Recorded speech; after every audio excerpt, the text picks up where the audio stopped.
పాకిస్తాన్లోని క్వెట్టాలో భారీ పేలుడు సంభవించింది. ఈ ఘటనలో 13 మంది మృతి చెందారు. మరో 30 మందికి తీవ్రంగా గాయాలయ్యాయి. పాక్ ఆర్మీ హెడ్ క్వార్టర్స్ ఎదుట ఈ ఘటన జరిగింది.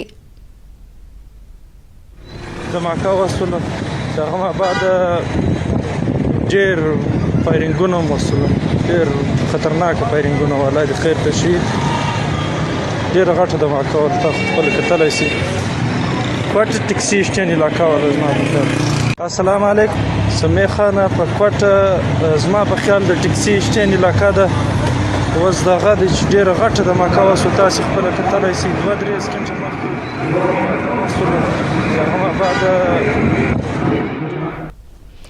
పాకిస్తాన్లోని క్వెట్టాలో భారీ పేలుడు సంభవించింది. ఘటనలో 13 మంది మృతి చెందారు.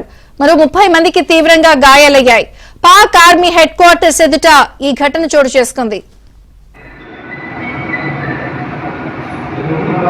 شتین علاقه ده وز دغه د ډیره غټه د ماکاوه سو تاسو خپل کتلای شئ 2-3 سکند مخکې د ماکاوه سو دغه بعد ډیر فایرینګونه وشول ډیر خطرناک فایرینګونه ولای د خیر ته شي ډیره غټه د ماکاوه تاسو خپل کتلای شئ کوټه ټکسي شتین علاقه ولا زما السلام علیکم سمی خانه په کوټه పాకిస్తాన్లోని క్వెట్టాలో భారీ పేలుడు సంభవించింది. 30 మందికి పైగా తీవ్ర గాయాలైనట్టుగా తెలుస్తోంది.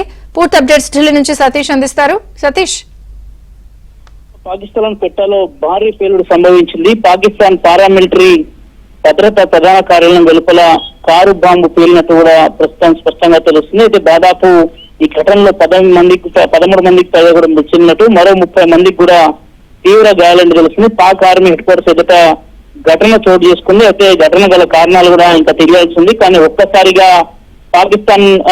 పాకిస్తాన్ లోని పారామిలిటరీ భద్రతా ప్రధాన కార్యాలయం వెలుపల బాంబు పేలుంటే ఒకసారిగా ప్రాంతం అంతా కూడా అల్లకల్లోలంగా మారిపోయిందని చెప్పాల్సి ఉంటుంది. ఒక్కసారిగా ఏం జరుగుతుందో కూడా తెలియని పరిస్థితి నెలకొంది. ప్రస్తుతానికి మాత్రం 13 మంది మృతి చెందారు. మృతుల సంఖ్య కూడా మరికొంత పెరిగే అవకాశం ఉందని చెప్తున్నారు. అయితే పక్క ప్రణాళిక ప్రకారం ఇది ఎవరైనా చేస్తారనేది కూడా కొంత తెలియాల్సి ఉంది. గతంలో కూడా బలూచిస్తాన్కి అదేవిధంగా పాకిస్తాన్ కి మధ్య కూడా ఆర్మీకి మధ్య వరుసగా కాల్పులు కావచ్చు. అదేవిధంగా వారిని టార్గెట్ గా కూడా అనేక కార్యక్రమాలు నిర్వహిస్తున్న వేళ ఒక్కసారిగా పాకిస్తాన్ పారామిలిటరీ ప్రధాన భద్రతా కార్యాలయం వద్ద ఈ ఘటన జరగడంతో పాక్ ఆర్మీ సైతం కూడా ఒక్కసారి ఉలిక్కిపడిందని చెప్పాల్సి ఉంటుంది. దాదాపు 30 మందికి పైగా కూడా తీవ్ర గాయాలై రోడ్లపైన వెళ్లే వారికి సైతం కూడా ఒక్కసారిగా ఏం జరుగుతుందో తెలియని పరిస్థితి నెలకొంది.